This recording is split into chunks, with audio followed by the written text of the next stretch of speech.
Bet couldn't keep it in play. Aberdeen always anxious to get Jim Bet involved in their creative moves from midfield.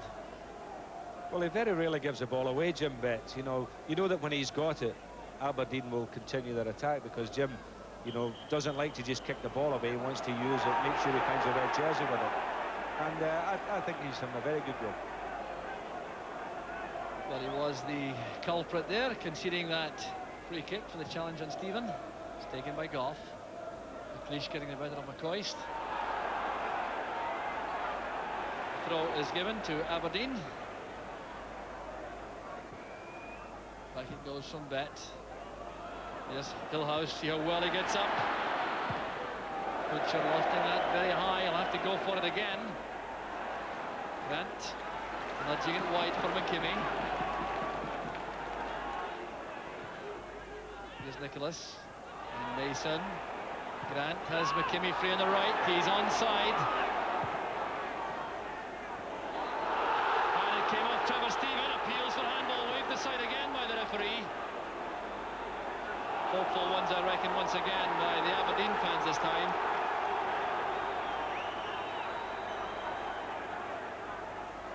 Simpson returning it. That's an offside decision. Well, you could have anticipated that.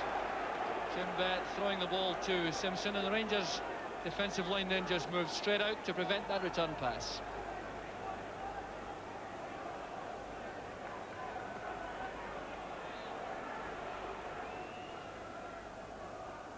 Well, a game, Ian, which would certainly be the better of a goal.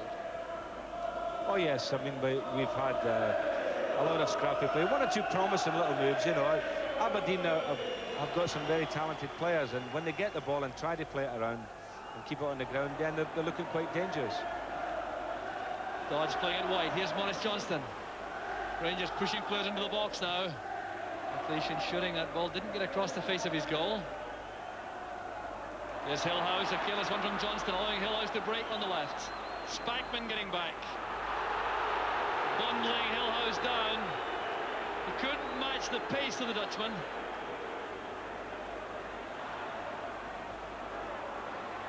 Aberdeen trying to get forward again. There's Walters winning it back in style for Rangers. Johnston's layoff. Stephen to Spackman. Challenge came from Nicholas, but here's Trevor Stephen again. Spackman trying to play it forward. McCoist. Brown. I mean, this is better by Rangers. At least they've got the ball and they're trying to keep it. We've seen them string their 7 or 8 passes together here. And then up it goes in the air and it's shared. So the move breaks down with that challenge by Brown on Mason.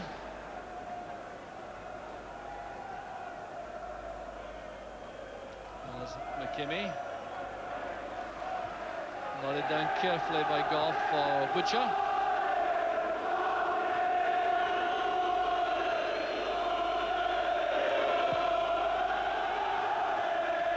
There's Irvin with the header. Dodds underneath it. Stephen to Monroe.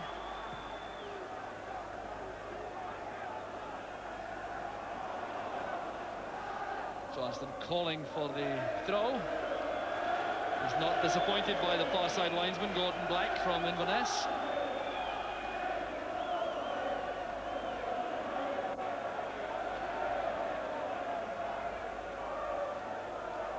Here's Johnston to Monroe. Good left-footed cross.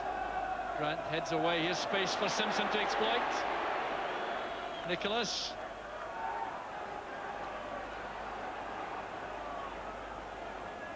No Bet. Fiercely tackled by Monroe. No offence there by Monroe. The referee waits play on as Connor has the ball for Aberdeen. Now Grant. Here's Mason. Grant again. And David Odd stepped in to toe-poke that ball back to Chris Woods. Cost £100,000 when he signed from Aberdeen in September.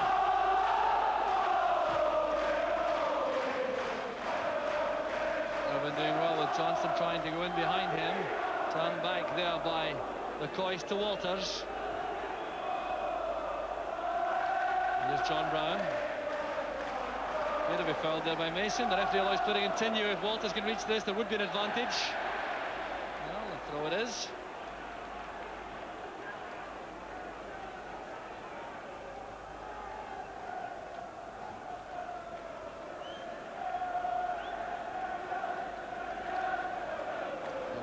So McKimmie with the throw for Aberdeen. The news coming from south of the border at Main Road, Manchester. Oldham Athletic have taken the lead in the FA Cup semi-final against Manchester United early on. That kick-off at 3:30, and the scorer was Barrett. Setting up a shock final because Crystal Palace, you may recall, beat Liverpool 4-3 after extra time in the first semi-final.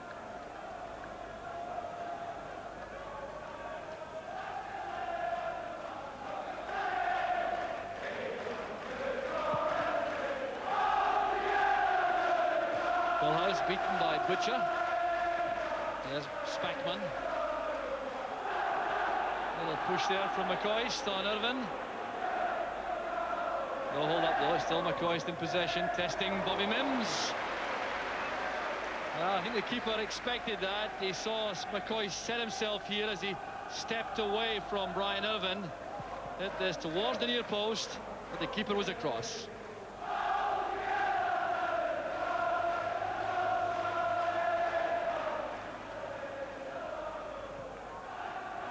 Kimmy lofting it forward. Butcher the master in the air again for Rangers. This is Brown. Johnston is well offside.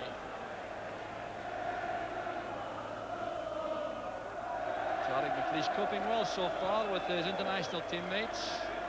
Harry McCoist and Boris Johnson. That's a good header on by Hillhouse. Here's Bet.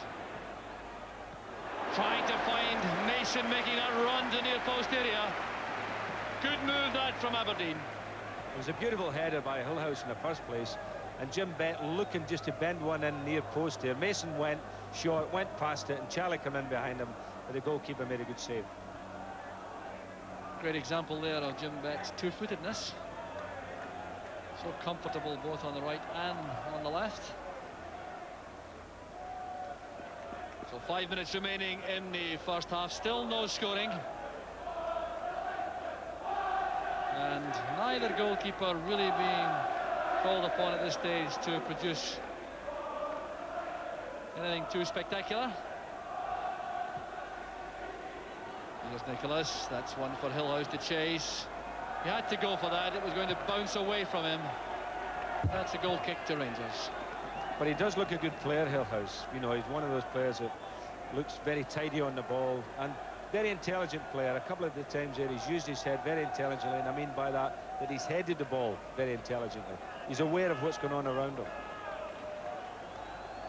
And very anxious too to make a further impression to enhance his World Cup chances for Holland. He knows there are pictures going from here to Holland. Monroe with a pass back, and Mason was closing in, but Goff made certain there was no error.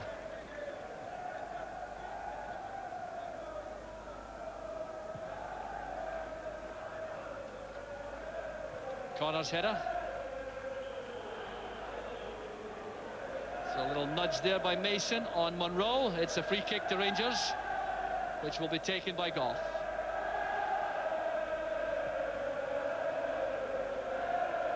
Johnston to Stephen. But that was a good shooting chance for Trevor Stephen. Well created by Rangers, Maurice Johnston being the provider. But I think Trevor Stephen will be a bit upset he didn't get a better striking goal from that opening. But Trevor today has at least got himself into goal-scoring positions, John. That one there, a little volley and well wide of the target. But he's got in there on about 3 occasions, hasn't he? And that is important for Rangers, to have him getting in there and other midfield players getting forward. There's Bet and Connor. Now Simpson. Getting away from Spackman and from Dodds. Bet to Connor. Connor running into Walters, but Bet picked it up again. There's Simpson. Good return pass. Here's Bet. Patient play by Aberdeen. A little bit casual though, that pass from Bet, allowing Stephen to intercept. Trying to bend that up the line there for Walters, but it's a throw to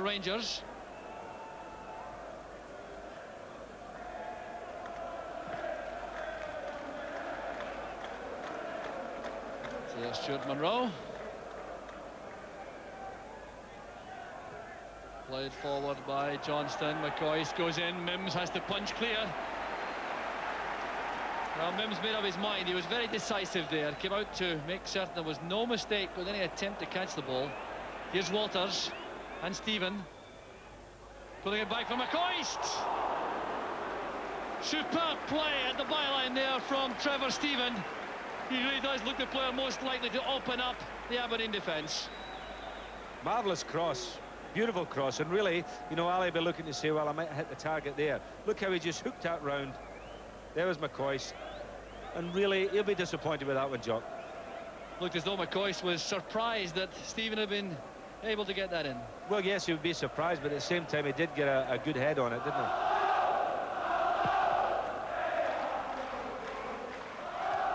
Brown's header. Here's Johnston taking that brilliantly on the run, trying to get away from Irvine. That's a foul against Johnston. Frustration creeping in there. He was beaten fair and square by Brian Irvine and showed his frustration with a very rough challenge from the rear on Irvine, who is clearly in some pain and will require treatment from the Aberdeen physio. I think it was a case here of the big strong fella being just a little bit too weighty for the little man. Actually, he's had a very good game, hasn't he? He's had a very good game. He's obviously injured his neck in some way. This appeared to relate to the landing more than anything else, I think.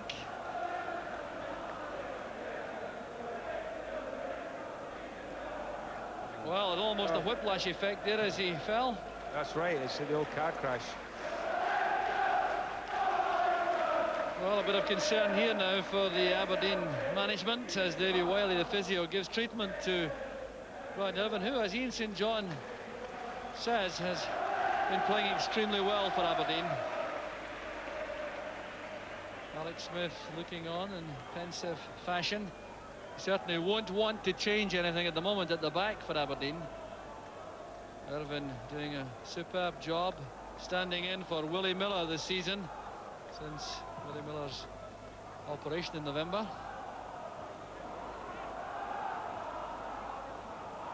Bet back to Connor. Goff's header. Simpson first time forward, but Monroe will get there first. On his better foot, the left for the pass back. Well, not quite enough of the creative stuff in the first half, Ian. No, it's been a stop-start game, a bit scrappy. Too many fouls for my liking. The game's never really settled into a pattern. But there's been little inklings that there are certain players on the field with a lot of ability on both sides that if the game could settle down, you know, I think we could see some more efforts and goal, Jock. But at the moment, you know, it's only the occasional flash we get from, say, McCoist, Johnson, Walters down at this end, and up the other end, Hillhouse and Charlie Nicholas. So the high ball misjudged there by Brown and Hillhouse. There will be a bit of stoppage time in this first half. We're into that already. We had 60 seconds time added on. And, of course, there were these stoppages for Gary Stevens, for Ian Ferguson, and there for Brian Irvine. So the referee may play a couple of minutes more. You just joined us, still no scoring here at Pittodrie. Rangers have lost Gary Stevens and Ian Ferguson through injury. And they've used their substitutes, John Brown and Davy Dodds. Here's John Brown now for Rangers. Rangers started the match very well indeed when they had their original starting lineup. Then Aberdeen came more into it as Rangers tried to reorganise. Good tackle there by Walters. The match at this stage undoubtedly is very evenly poised indeed. And the referee blows for half-time. There's the scoreline. No goals in the first half. A lot of disappointing play in terms of fouls in that first half, but also evidence of some outstanding players in view. Watch us in the second half, and we'll be right back after this break.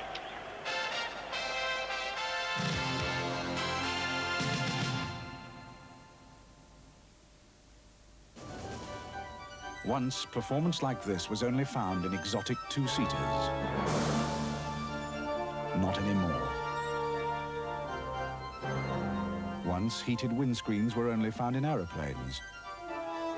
Now you can see just as well on the ground. Once, most diesels lived in the slow lane. Today, Sierra diesels have turbos. Once, four-wheel drive was mostly for rally cars. Today, there's a range of 2-litre four-wheel drive Sierras. Once, electronic management systems were just a product of the space race. Today, they manage Sierra's fuel injection. Once, ABS was only for large cars. Not anymore. Now, more than ever, there is only one Ford Sierra. What would you do if I sang out of tune? Would you stand up and walk out on me? Lend me your ears and I'll sing you a song. I will try not to sing out of key. Oh, baby, I get by with a help from my friend. You know I always get by with a little help from my friend. Do you need anybody? All I need is someone who knows where I'm going, someone who really cares. By with a little help from my friend. All I need is a little help from my friend. I get by with a little help from my friend. Hey, Lieutenant.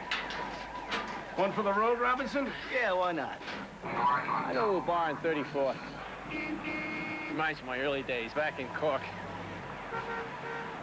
Friend of yours? Grew up together. You know, when I was a kid in Ireland, people used to pass the time of day. Your front door was always open. And your neighbor was also your friend. Come on, pal, stay in line. Hey, wait a minute. Get off this street. Oh, you heard somebody. Can't you see the road? Hey, Joe. Hey, how you doing, buddy? Evening, Pat. Find a Murphy's for myself. And meet my new buddy, Robinson. Usual, Mike? The usual, Pat. And put it on my tab. Why, you son of a gun.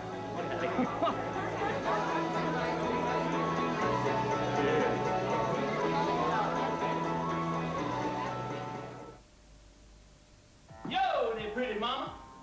Hunger gnawing me to the bone. I'm fishing for something to jaw on.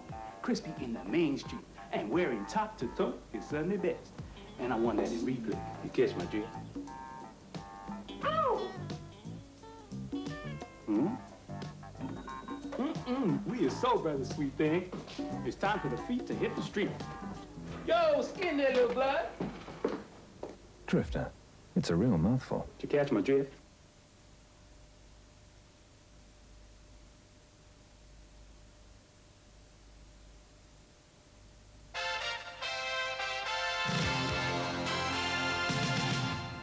Welcome back to Pittodrie half-time score. Aberdeen 0, Rangers 0. Gordon, I think it's safe to say not a classic. There might be a prize on offer for the team that can string 3 passes together. Yeah, unfortunately, it's been a very disappointing first half. There's been no real chances at all. Chris Woods hasn't had a great deal to do. Bobby Mintz hasn't had a great deal to do. He's only sort of a little half chance. McCoy's the first half. So there's not been a great deal in the game, and they're not really stringing passes together at all. But I mean, I suppose when there's such a lot at stake, it's understandable. Edgy Aberdeen for the first 10-15 minutes, and Rangers might have cashed in. Yeah, they looked a bit hesitant at the back, surprisingly enough, early on in the game, and Rangers were pressing forward a bit, but then things started to swing Aberdeen's way. But McCoy and Johnson and Gilhouse and Nicholas aren't getting much change out of either defence. Talking about Charlie Nicholas, the first shot at goal came from him. He's always so dangerous in these sort of situations, isn't he? Yeah, he does really well here, sort of toe pokes at the end, and in actual fact, I think Charlie's been the one in the Aberdeen forward that's looked most likely in the first half, although he hasn't had a great deal of the ball. But if he gets a little bit more this half, you never know, we might see a goal from Charlie. There was, of course, that penalty claim, which there was a fair bit of reaction to behind us. Robert Connor handled it, but did he mean it? No, definitely not. He's jumped up here, he's got on top of Johnson's bar, he's rolled down his arm, and Davy Symes dead right there. In actual fact, Davy Symes refereed the game very well in the first half. It was never a penalty. There was a fair old blue scrum down around David Syme after that, wasn't there? Yeah, well, I think that's only natural. Rangers, of course, lost Gary Stevens and Ian Ferguson in that first half. A fair bit of disruption for them. Yeah, just about the time the game was getting a bit niggly. Heelhouse fouled Ferguson, a rather bad foul. Earlier on, Gary Stevens with it over in his ankle, and it has disrupted Rangers because they've got a left back, Stuart Monroe, playing at right back. They've got David Dodds, a centre forward, playing midfield, and it's not helped him at all. And I think the Rangers now will be quite happy just to play out the rest of the game, not conceding a goal. Mark Walters is always a dangerous man. Aberdeen at times gave him too much room, and this was a good chance, wasn't it? Well, it's Charlie for Aberdeen comes here, and you've seen Mark Walters do this plenty of times in television this season. Looks up, tries to dink it over Bobby Mills, and just a little bit. Just swung a little bit wide there, but he's been at Charlie Nicholas for Aberdeen. He's been the player most likely to score a goal for Rangers or do something. The one or two little bits of entertainment we've had in the first half have came from him. Rangers did have the ball in the net. It was ruled offside, but our replay angle, seems to cast some doubt on that. Well, I think I've just caught him offside there because defences like Aberdeen and Rangers now, they've perfected the offside trap, and I think, well, I mean, there's not a great deal in it. Maybe just a hint of offside there, but not a great deal in it. No. What's being said in those dressing rooms over there? Well, I think Graham Souness will be quite happy to hold on to a point, which more or less guarantees them the championship. And I think Alex Smith's got to say, well, look, boys, nothing to lose. Let's go out and have a go. Get Connor forward, get McKimmie forward, get Mason in supporting the strikers. If it means leaving Irvin and McLeish a little bit isolated at the back, so be it. So get everything again and nothing to lose now. OK, that's great. Join us again after this break.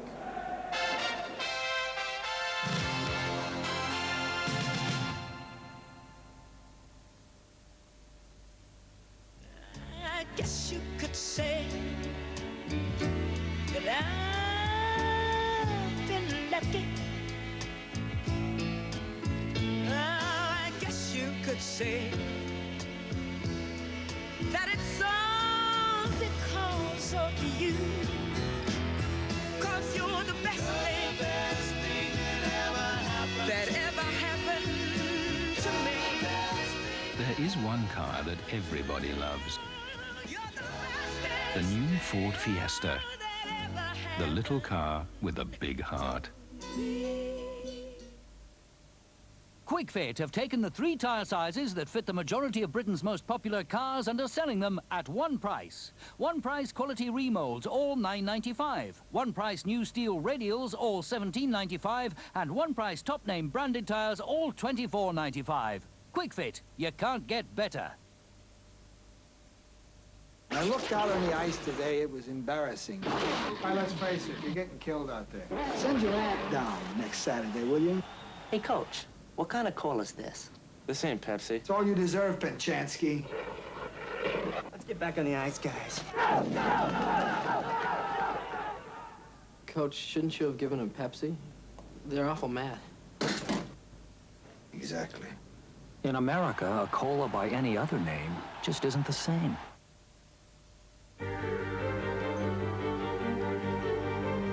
Putting Macintosh in your office can mean more than just a new computer. It can mean a new attitude, a new outlook. Ideas surface from people you thought had retired. Your 8th floor will actually communicate with your 7th. Presentations begin to border on the flamboyant. And one by one, every person will discover the power within themselves. The power to succeed.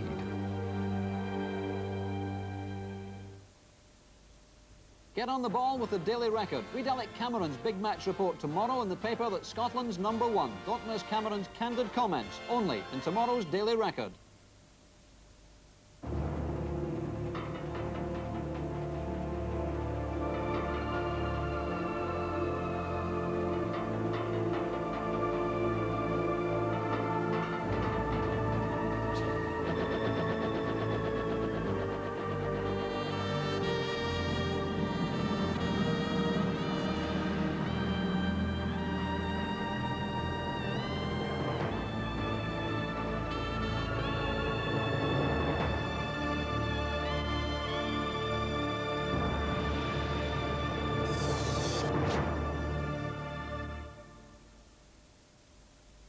So I just popped in the post office when he comes in for a passport. Next thing, she's in getting traveller's checks. 3 guesses who'll be rubbing her suntan oil in. Yes, and her with her child benefit just increased, if you catch my drift. Then young Wayne's in for a tax disc. cashing his gyro. He wasn't. Of course, that Mrs. Perkins says she's in for a refund on her prescription charges because she's had problems with her. I mean, I'm not one for gossip. Oh, you know, only I just popped into the post office for a stamp. It's amazing what you can pick up there.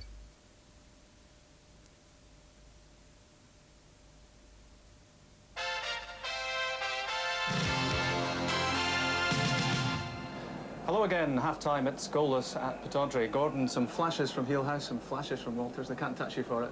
We're looking for some more flowing football in the second half, aren't we? Yeah, flashes, but not enough flashes. I mean, there hasn't really been enough goal-mouth action in the first half, and obviously we're looking for a lot more this half. But it's very difficult because the pitch at 2 o'clock, looked at it this afternoon, the sprinklers have been on, the pitch looked lovely. But obviously in this weather, the sun's dried it out a bit. It's a little bit bobbling. It's hard to get a passing game going. Gary Stevens already having suffered in that patch. Let's go back to the commentary box. Let's rejoin Ian St John and Jock Brown. Looking forward to more goalmouth action in the second half. Very confident, Rob, that the second half will be very different, because that first half got bogged down early on. It was full of nasty, niggly little fouls, and the match never was allowed to flow. And it certainly was a disappointment for Ian St John. I know that because he's up here from England. He hasn't seen too many Premier League matches this season. Ian, it was disappointing. Well, it was a disappointing game because I'd built myself up that this was going to be a classic game, and it's not lived up to its billing so far. But I was just thinking at half-time here that if Rangers decide to sit back and go for the point, that might be playing into Aberdeen's hands, you know, Jock, because they've got a lot of skillful little players up front there, and if Rangers sit back in their own penalty area, I think, you know, Aberdeen could inflict some damage on them. I think the best policy of Rangers is to push them out and play as they have been doing, you know, keep them out there up towards the halfway line, and make, if anything's going to happen, then it's going to happen with a longer ball, which suits Rangers. What do you think the Aberdeen management team of Alex Smith and Jockey Scott might have been saying to their men at half-time? Well, I think what they'll have been saying is, you know, just keep the pace of the game up and, you know, pressurise the Rangers, try to get it in their penalty area, and keep trying to play football, because I think Aberdeen play a nice brand of football, and they should be trying to settle into that pattern. You know, Jim Bett, I feel, is a player who epitomises that. He's a very good player, good, skillful footballer, and others have got to try and follow that pattern. So the teams are back on the field, the confidence there. Mason, Hillhouse and Nicholas, the Aberdeen front three, having a little discussion. The referee, David Syme, checks his watch as he prepares to get the game back underway. Rangers with their disrupted lineup now, with Stuart Monroe right back, Davy Dodds at midfield, replacing Gary Stevens, who has twisted his ankle, and Ian Ferguson, who's also out with a twisted knee. These two still walking around, but not fit enough to be on the field. And it's Aberdeen now trying to get forward. But here's Maurice Johnston. And the news, I can tell you, from Main Road, Manchester, is that Manchester United have equalised against Oldham in the FA Cup semi-final. Rangers trying to get forward there, and that's a careful one for Bobby Mims to take from Nigel Spackman. And the equalising goal scored by Brian Robson. So Alec Ferguson's dilemma about whether or not to play his skipper certainly answered correctly, going by that equalising goal. So 1-1 Oldham against Manchester United. So here at Pittodrie, it's still 0-0 as John Brown sets up his fellow substitute at the start of the match, Davy Dodds. This is Stephen, the far post cross, but no one there because McCoist had come short